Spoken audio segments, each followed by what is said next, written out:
Comment peut-on fabriquer et consacrer son livre des ombres ou son grimoire?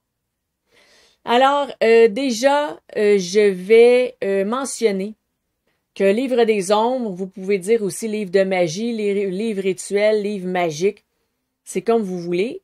Et grimoire, donc ça, c'est un autre type de livre. Et je vais vous expliquer la différence entre les deux, mais dans une autre vidéo. Parce que là, dans cette vidéo-ci, je vais vraiment me consacrer sur justement la fabrication et la consécration.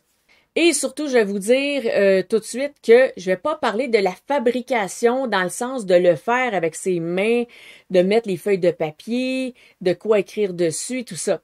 Je vais vous parler vraiment de quel type de livre est-ce qu'on peut avoir, quel format est-ce qu'on peut avoir et qu'est-ce qu'on va inscrire dedans pour un peu le débuter ou qu'est-ce qu'on veut mettre dedans comme pour sa fabrication. Donc, à quoi est-ce qu'il peut ressembler? Et je vais vous donner toutes sortes d'options. Ce ne sera pas juste, vous devez absolument le faire de manière artisanale. Pas du tout.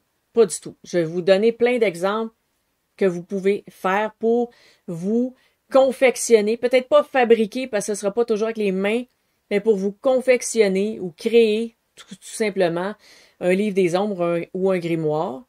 Et pour la consécration, je ne vais pas vous proposer une consécration en particulier.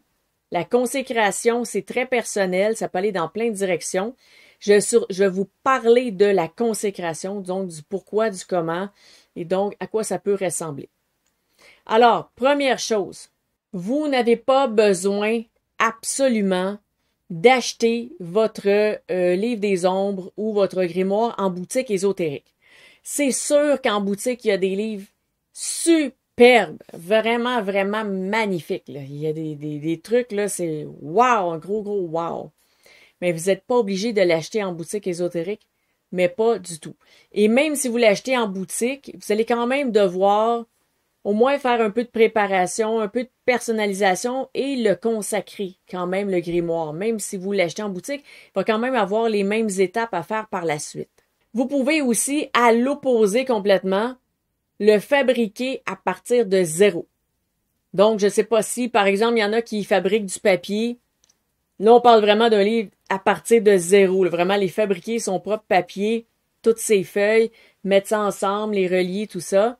Ou il y en a qui vont prendre du papier qui existe déjà, que ce soit du papier à dessin, du papier parchemin, du papier, pas du papier parchemin de cuisine, là, bien sûr, mais un papier un peu de rédaction, de calligraphie. Du papier qu'on trouve dans les magasins d'art, en fait. Ça peut être ça. Ça peut être du papier très simple aussi, du papier ligné, il n'y a pas de problème. Et puis là, ensuite, on va le relier. Bon, de la manière qu'on est capable de relier artisanalement parlant. Donc ça, c'est super parce que dans le processus de création, avec nos mains, tout ça, chaque étape, ça va aller imprégner déjà dès le départ le livre de nos énergies et ça va commencer à le consacrer. Donc, la fabrication, à mon sens à moi, c'est déjà une consécration. Parce qu'à chaque étape de fabrication, on se dit, je suis en train de créer un livre magique, je suis en train de créer un livre magique. On a toujours cette intention-là qui est dans notre tête et qui est projetée dans les pages, dans la reliure, dans les dessins qu'on va faire sur la couverture, dans tout ce qu'on va mettre pour le personnaliser. C'est une forme de consécration. On peut le consacrer quand même par la suite, mais ça, quelqu'un qui va vraiment le fabriquer, je considère que c'est une forme de consécration en soi. Sinon, si vous n'avez pas d'argent, vous n'êtes pas vraiment bonne en artisanat ou ça vous intéresse moins ou vous dites je sais pas, ça me parle pas de tout fabriquer moi-même et qu'en plus vous avez pas vraiment d'argent, vous pouvez aller au magasin du dollar. Là, je ne sais pas comment ça s'appelle en Europe ou quoi que ce soit. Là, ici, on a quelques franchises qui en font. Ouais, c'est ça. Il y en a un qui c'est une bannière, mais les autres, on dit magasin du dollar. Donc, magasin à rabais. Vous allez là-bas, vous prenez un petit cahier à spirale, ligné, tout simplement. Pas besoin qu'il soit super beau et tout, c'est vous qui allez faire le reste du travail. Donc, ensuite, vous le ramenez à la maison, vous allez pouvoir, je sais pas moi, mettre un carton coloré sur la page du dessus pour cacher le nom de la marque et tout ça. Peut-être changer la couleur, une petite peinture de je sais pas quoi, un collage d'images, de photos, je sais pas. Donc, il va quand même y avoir une petite personnalisation dans ce cas-ci. Mais il y a moyen de faire ça très, très, très simple. Et c'est pas parce que c'est un cahier qui vient du magasin du dollar qui pourra pas être magique. N'importe quoi peut être magique. Je peux prendre n'importe quel objet, je peux prendre la paire de ciseaux qui est ici, et si je la consacre et je mets des énergies magiques et je la charge, et je fais toutes sortes de trucs, il y a toutes sortes de moyens de faire ça, en fait, là.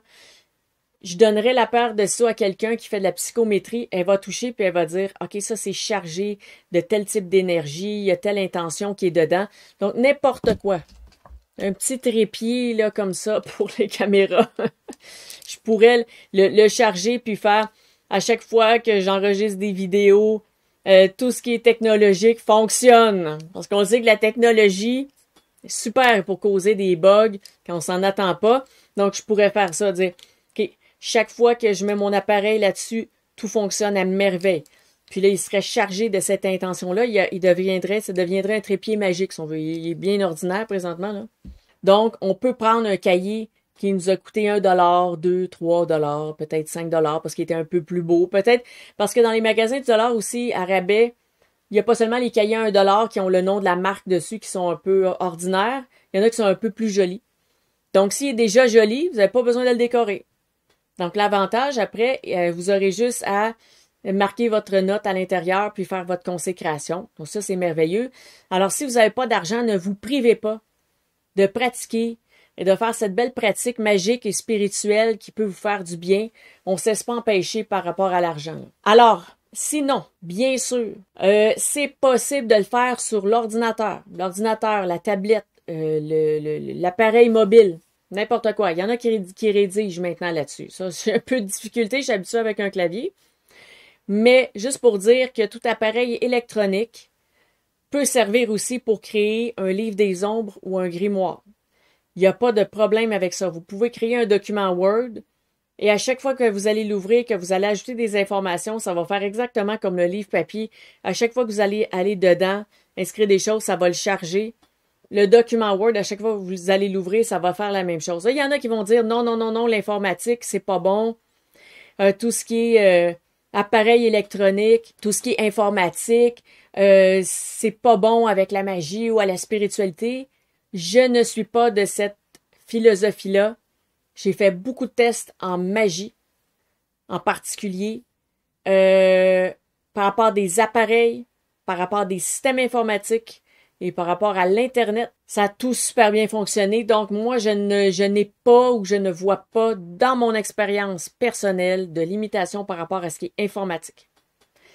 Donc, vraiment, là, si tout ce que vous avez, c'est votre téléphone, vous pouvez écrire un petit document là-dedans, commencer à le remplir. Si un jour, vous vous dites, ah, j'aimerais ça, y aller de manière un peu plus traditionnelle, puis avoir quelque chose de physique, un vrai livre là, que je vais ouvrir, consulter, ça va mettre un peu plus dans le mode magie que de juste regarder mon téléphone. C'est possible parce que le téléphone, il y a plein d'autres choses qu'on fait là-dessus. Donc, on n'est pas tant en mode magie, là. On est en mode, je suis en train de regarder mon téléphone, des trucs magiques. Mais quand on a un objet qui est vraiment consacré à la magie, là, on tombe plus en mode magie. Notre subconscient, notre mental s'active en ce sens-là. Mais, allez-y comme vous le pouvez, comme vous le voulez. Okay? Ne vous mettez pas de limite mentale à ça. La magie, c'est la maîtrise des énergies qui est propulsée par une force, une charge et qui est dirigée vers une intention, un objectif. Donc, ça se pratique de 1000 façons différentes et au sens très large. Si vous prenez un cahier de notes, par contre, je vous invite à définir qu'est-ce que vous allez mettre dedans parce qu'à un moment donné, ça peut devenir un peu confus. À mon sens, à moi, le livre des ombres, le livre magique ou le livre de magie, va servir un peu plus à notre cheminement, nos expériences qu'on fait au jour le jour, au fur et à mesure qu'on avance, et le grimoire va être plus pour consigner des notes. Donc, personnellement, je prendrais un cahier de notes bien ordinaire ou joli pour le livre des ombres et nous, on appelle ça un cartable, mais en France, je crois que c'est un classeur, donc c'est un truc rigide, puis là, on peut mettre les feuilles comme on veut avec des séparateurs, là, des onglets, tout ça. Et là, on va pouvoir plus trier, classer l'information qu'on a. Alors, à vous de définir qu'est-ce que vous voulez faire, mais comme je vous dis, là, tout est possible. Et je pense que c'est important de le mentionner qu'il y a vraiment beaucoup de possibilités parce que on pourrait avoir un peu l'impression qu'on doit se limiter si on n'a pas absolument qu'est-ce qu'il faut. C'est un peu comme quand on trouve un rituel sur Internet, puis là, on voit une herbe, puis on se dit, ah, mais j'ai pas cette herbe-là, ah, ben, je peux pas faire le rituel. Là, on cherche peut-être des correspondances. OK, qu'est-ce que j'ai chez moi? Est-ce qu'il y a quelque chose qui pourrait rentrer dans le rituel? C'est un peu dommage parce qu'en fait, la magie, ça se fait sans absolument rien. Donc, juste assis comme ça, habillé n'importe comment, mais je pourrais être ultra décoiffé si on veut. Puis, je pourrais me concentrer. La magie est en nous. Notre force est en nous. La lumière, parfois, comme on dit aussi, est en nous. Et ça, cette lumière-là, elle est connectée avec le grand tout. Le grand tout est connecté avec tout. C'est super quand même. Donc, on peut intervenir avec notre force intérieure dans le réseau énergétique. Le reste, c'est vraiment des trucs pour nous aider à focusser. Ce sont des outils dans le monde physique pour nous aider à nous concentrer, mais il faut vraiment pas se limiter par les objets. C'est surtout ça le point que je veux apporter. Alors, qu'est-ce qu'on va écrire en premier lieu dans les deux livres? Eh bien, on va avoir une page qui va, la première page, ou un peu dès qu'on ouvre le livre, souvent il y a une page blanche où on tourne, puis là ça dit, ce livre appartient à. Ça, c'est une bonne idée, justement. Donc, ce qu'on va vouloir écrire là-dessus, peu importe la page, mais vraiment dans les toutes premières, c'est un peu pour identifier le livre. Donc, si sur la couverture, moi j'écris Livre des ombres, ou Livre de magie, je crois que c'est Livre de magie, je pense que j'ai écrit sur le mien. Mon livre de rituel, je pense que c'est livre de magie. Et l'autre, par exemple, ça serait grimoire. Moi, le grimoire est dans l'ordinateur. Donc, c'est ça. Vous allez écrire ce livre, qu'est-ce qu'il est? Il appartient à qui? On peut écrire ça. Ça, vous n'êtes pas obligé. Mais vous pouvez écrire. Ce livre des ombres, par exemple, appartient à. Donc, vous identifiez qu'il vous appartient, qu'il est à vous. Vous allez mettre un peu de vous et un lien entre vous et le livre à ce moment-là. Vous pouvez dire il est sous la protection de. Ça, comme je dis, c'est des idées, c'est des options. Sous la protection de, ça peut être de vos gardiens. Donc, vous pouvez les connaître ou non, il n'y a pas de problème. Vous pouvez écrire de mes gardiens. Ils savent très bien qui ils sont. Ou sinon, si vous travaillez avec des divinités, tout ça, vous savez que la divinité veut vous accompagner dans votre cheminement ou vous connaissez, par exemple, des esprits chamaniques ou des choses comme ça. Ça peut être sous la protection de 1000 types d'entités. Ça peut être des défunts, n'importe quoi. Ensuite, ça peut être en l'honneur de. Par exemple, si j'ai l'intention de faire des rituels, mais de souvent travailler avec les runes, et j'ai un bon lien avec les dieux nordiques, personnellement en particulier avec Odin et Freya. Donc, je pourrais écrire ceci appartient à. Je nomme soit mon nom à moi ou mon nom magique. Ça pourrait être le sujet d'une autre vidéo, par contre, le nom du pratiquant. Sous la protection de, je pourrais écrire en l'honneur d'Odin et Freya parce que j'ai l'intention d'utiliser les runes dans ma pratique et je veux leur faire honneur. Donc, tout ce que je vais écrire là-dedans, ça va être un peu d'aller dans leur sens à eux, d'utiliser leur magie à eux et de leur faire honneur en utilisant ça, en ayant des pratiques qui sont en lien avec les runes. Et c'est un peu faire un petit clin d'œil aussi en même temps, si on veut. Donc, ça, je vous donne quelques exemples, mais il y en a plein de formules, il y en a plein de pensées, d'intentions qu'on peut mettre dans ce début de livre pour l'identifier, pour le personnaliser. Et bien sûr, justement, comme je dis, ben c'est ça, on peut mettre aussi nos intentions. Donc, ce livre m'appartient à blablabla et il servira à tel truc. Mais on va peut-être pas le formuler « il servira à » accomplir. C'est un peu trop technique. Mais on va y aller vraiment une phrase qui nous inspire, une intuition on a eu. Ça peut être presque un poème ou ça peut être carrément un poème aussi. Comme ça, si quelqu'un trouve le livre et le lit, peut-être qu'il comprendra pas. Donc, dans le même ordre d'idée, si quelqu'un trouve le livre, vous pouvez aussi écrire en runes, vous pouvez écrire dans un alphabet magique, vous pouvez écrire selon une langue que vous avez inventée, un code, n'importe quoi.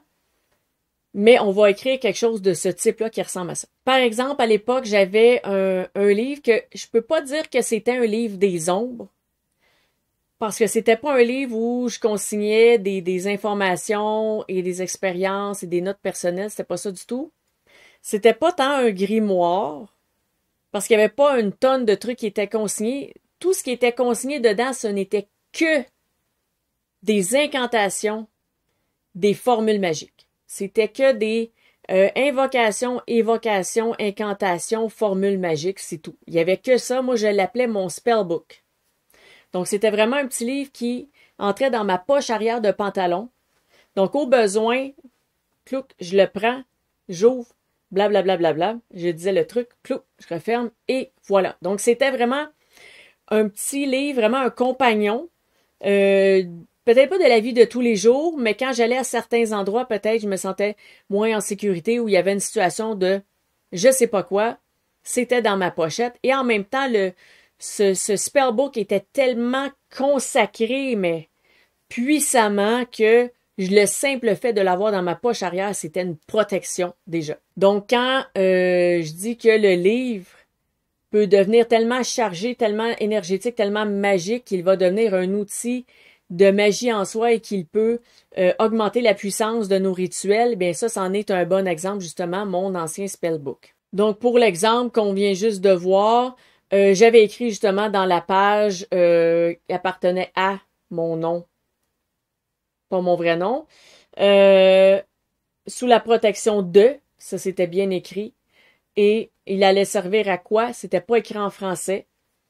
Et ceci dit, si ça vous intéresse pas d'écrire ce genre de choses-là au début de votre livre, que vous voulez juste écrire Livre des ombres sur le dessus, point final, ça vous tente pas d'écrire des choses comme ça, ne le faites pas. Vous faites toujours ce que vous ressentez, ce qui vous parle. Ça vous parle pas, vous le faites pas. C'est tout. Au pire, si vous dites ah, mais peut-être que plus tard dans ma pratique, une fois que je vais savoir un peu plus mes gardiens ou préciser certaines choses, peut-être que là, je voudrais le faire, mais pas au début parce que je débute, je sais pas encore trop quoi faire. Vous pouvez laisser une page vide, puis là, commencez là, à la 2e page, à la 3e page, utilisez-le un peu plus loin. Puis là, quand vous allez dire, OK, là, je sais quoi écrire, mais là, vous allez avoir de la place pour le faire. Mais si ça vous intéresse pas, puis ça vous intéresse jamais de votre vie, faites-le pas, c'est tout. Par exemple, mon nouveau livre de magie, j'ai pas vraiment fait tout ça, là. J'ai pas écrit sous protection, etc., etc. J'ai juste mis une petite note, livre de magie, puis j'ai mis une petite note à part ça, quelque chose de super léger. Là, c'était rien de vraiment très grand. Je ne l'ai pas nécessairement non plus consacré. Pourquoi? C'est parce que je veux le laisser grandir avec les pratiques que je vais en faire. Donc, les rituels que je fais avec, à chaque fois que j'en fais un, il se charge de cette énergie-là. Et c'est ça que j'ai envie de faire cette fois-ci. J'ai envie de le laisser grandir et qu'il se consacre d'une fois à l'autre, d'une utilisation à l'autre, d'une réflexion à l'autre, d'une note à l'autre. Et là, il va grandir, il va se bâtir et il va finir par être consacré par la totalité des choses que je vais avoir fait avec. Donc là, vous voyez, comme je vous dis, là, vous n'êtes pas obligé de décrire les trucs au début. La consécration, vous pouvez la faire ou pas. Comme je disais aussi au début, le simple fait de créer un livre des ombres ou un grimoire soi-même, vraiment, de faire les pages, c'est une forme de consécration. L'utiliser, c'est une forme de consécration parce qu'il se solidifie dans l'énergie, il se précise, il devient, OK, elle pratique tout le temps de la magie bienveillante. Donc, il y a de la magie bienveillante qui va s'accumuler dedans. Donc, il va être consacré par l'énergie bienveillante. J'espère que c'est clair, cet aspect-là de noter des petits trucs dans l'intro et la consécration. Si c'est pas clair, vous pouvez me le signifier dans les commentaires au bas de la vidéo, poser vos questions, faire des commentaires. Je pourrais aller préciser quelques petits trucs, mais j'espère que ça donne quand même une bonne idée. Pour ce qui est de la consécration, une notion par rapport à ça, ou le fait que notre énergie est dans le livre. Donc, notre énergie, nos intentions, il peut y avoir des protections là-dedans, il peut y avoir toutes sortes de trucs. Donc, on a mis plein d'énergie dans nos 2 livres, dans notre livre des ombres, dans notre grimoire. Livre des ombres, faut pas le dire trop vite, c'est pas facile. Donc, ce qu'on peut faire, une petite notion de magie comme ça, peut-être magie un peu plus avancée, mais ça se fait simplement quand même, ça va être de le mettre dans nos intentions. Alors, quand on va consacrer le livre, on peut coder dans les intentions, donc ajouter des intentions de que si une personne met la main dessus, toutes nos énergies nous reviennent.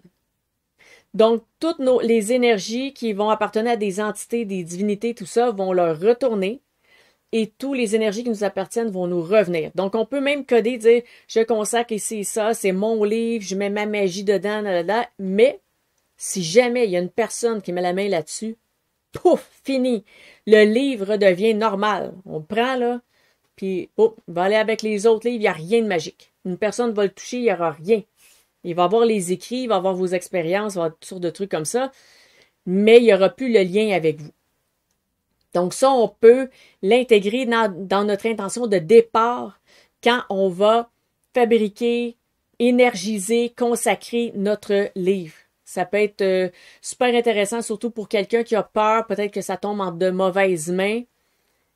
Ben ça va, l'intention de mettre ça comme intention, ça va tout annuler, donc il n'y aura pas de problème. La personne ne pourra rien faire avec.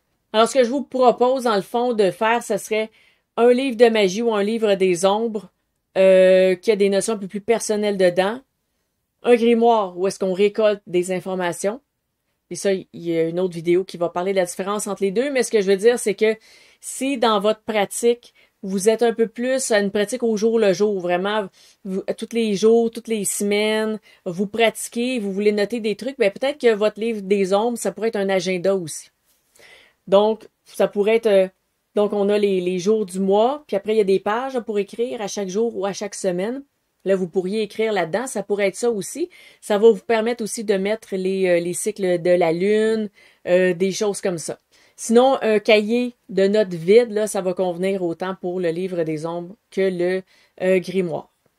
Et si jamais vous avez commencé un ou l'autre, mais là, votre pratique, elle change, mais elle change vraiment beaucoup, beaucoup, beaucoup. Là. Vous passez d'un domaine à un autre, vous avez changé complètement de pratique. Oui, vous pourriez en créer un nouveau. Donc, commencer un nouveau livre. Mais règle générale, s'il n'y a pas de changement drastique, on va poursuivre dans le même cahier. Puis en même temps, on s'entend que c'est quand même écologique là, de terminer un cahier, de ne pas arrêter en plein milieu, le mettre de côté et en prendre un nouveau. Donc, on va essayer le plus possible aussi, de manière écologique, de passer à travers nos cahiers.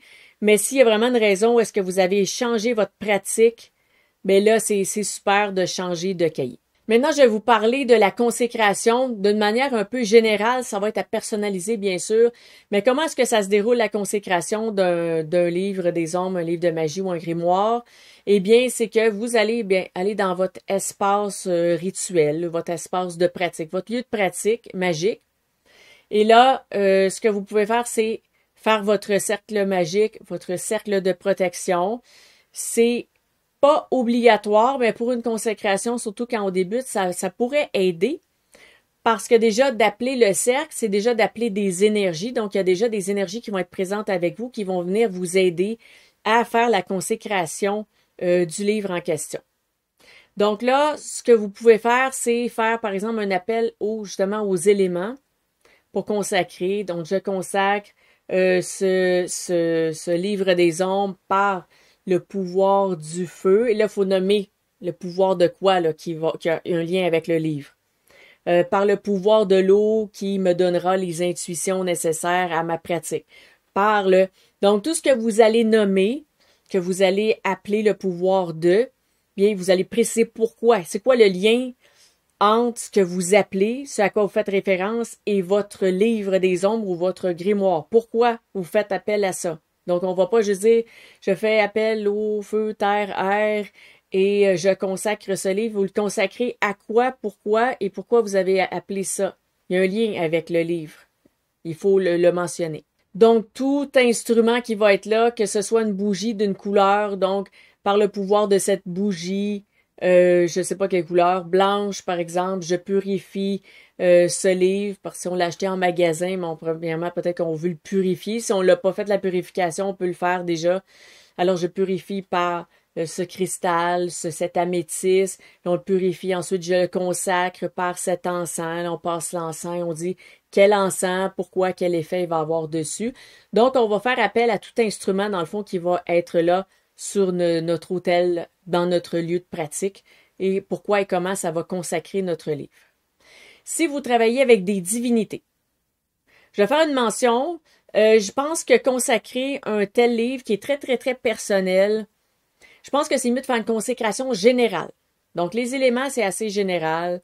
Si je parle des esprits de la nature, ils vont être peut-être un peu égotiques. Tout ce qui va être un peu dans le spiritisme, les entités, les divinités, esprits de la nature, n'importe quel type d'entité, là, ça va être vraiment un peu plus spiritisme. Mais moi, ce que je parle de consacrer, ça va être d'utiliser le plus possible des objets et des charges d'énergie. Comme les éléments, oui, il y a des élémentaux. Donc, il y a des entités élémentales. Donc, les sylphes, les elfes, les gnomes, peu importe. Mais les éléments ont aussi une charge d'énergie. Donc, moi, c'est de ça que je parle quand je parle d'une consécration, surtout d'un ouvrage qui est très personnel. On ne veut pas aller inclure toutes sortes de gens dans notre livre. Comme je disais en intro, si je marque en l'honneur des dieux nordiques, ben c'est en l'honneur des dieux nordiques. C'est pas, le livre a pas, si on veut, la signature des dieux nordiques dedans. Un peu comme si je fais mon livre, à la fin, je signe Catherine Solaris. Mais là, il y aurait la signature aussi d'Odin et de Freya. Mais là, eux, ils sont pas dans mon livre des ombres, ils sont pas dans mon grimoire. Ça m'appartient. Donc, on veut pas tant que ça intégrer des entités externes à nous, des forces externes à nous, mais des forces qui sont comme des cristaux, de l'encens, des pierres. Ça, c'est vraiment des instruments, des outils, et aussi, c'est des charges d'énergie. Donc, ça peut même être une force d'énergie qu'on va emmagasiner, on va préciser c'est quoi, et on va pouvoir la mettre dans le livre pour le consacrer. Ça peut être super aussi. Ensuite, qu'est-ce qu'on va faire? Évidemment, on va remercier ceux à quoi on a fait appel. Je remercie le pouvoir de cette améthyste pour telle raison. Donc, on remercie tout ce qu'on a utilisé. Et si on a ouvert un cercle, on va le fermer. Donc, ça va terminer le rituel de consécration. Et ensuite, on va utiliser tout de suite le livre, au moins marquer une petite note, quelque chose, une petite introduction, une pensée, qu'est-ce qui va nous venir à l'esprit peut-être après la consécration. On va le noter tout de suite comme ça, là, ça va vraiment le débuter. Là, il est consacré, on l'utilise. Il est prêt, là, il est prêt à être utilisé. Alors, comme je disais, la consécration, c'est vraiment super personnel. Ça dépend de vos croyances, ça dépend de votre pratique. Est-ce que vous êtes vraiment beaucoup dans les rituels avec les instruments? Est-ce que vous êtes plus, justement, en lien avec des divinités? C'est un peu plus spirit, on va dire. Est-ce que vous êtes plus dans les cristaux, les encens, ou encore même vers les plantes, ces choses-là? Ça dépend de votre pratique, la consécration. Il faut qu'elle soit personnalisée à vous. Comme je dis, tous les instruments, les outils que vous allez utiliser, vous allez les faire intervenir dans votre consécration. Vous allez faire appel à leur force, à leur puissance, à leur magie pour consacrer votre ouvrage. Donc, c'est important de faire à votre manière à vous. Maintenant, vous pourriez, pour débuter, si vous n'avez pas vraiment votre pratique à vous encore, vous pourriez, pour débuter, prendre une consécration que vous avez trouvée. Vous commencez avec ça. Et par la suite, avec l'expérience, vous en ferez une plus personnalisée. Il n'y a pas de problème au début de prendre les trucs des autres. C'est comme ça qu'on apprend. Un peu comme ça qu'on apprend la cuisine aussi. On prend des recettes ici et là, on achète des livres de recettes. Et après, on fait, OK, mais je suis capable de faire ma recette, je sais quoi mettre dedans.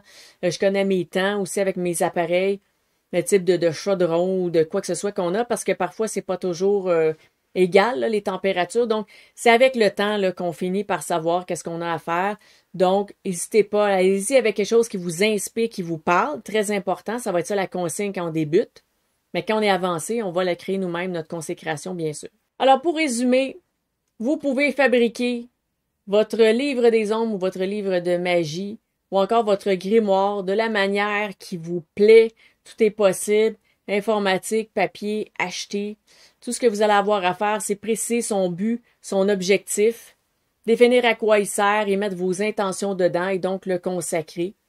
Qui revient un peu à ça, consacrer, c'est vraiment donner un objectif, un but à un objet et le rendre aussi énergétique, donc le rendre magie, mettre nos énergies dedans, ça va être ça pas mal. Donc, voilà. Alors, c'est assez simple dans les faits. C'est sûr, au début, quand on commence, on ne sait pas trop comment s'enligner.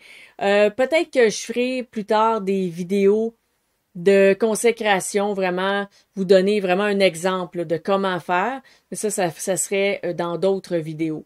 Alors, si ça vous intéresse, laissez-le moi savoir. Je vais essayer de vous trouver des petits trucs assez généraux pour que ça puisse convenir à plein de gens.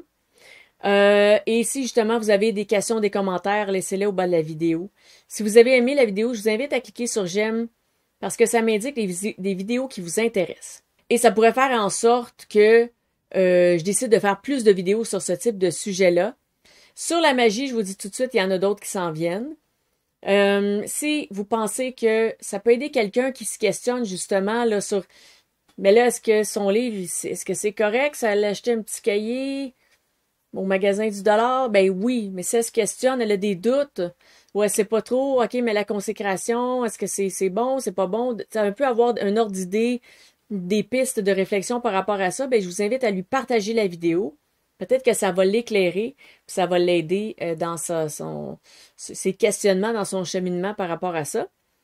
Et, comme je disais, ben, il va y avoir d'autres vidéos sur le sujet de la magie rituelle et d'autres aspects de ça. Donc, si vous êtes déjà abonné, vous serez avisé quand les nouvelles vidéos sortiront. Donc, si ça vous intéresse, je vous invite à vous abonner. Et d'ici à cette prochaine vidéo, je vous dis à bientôt.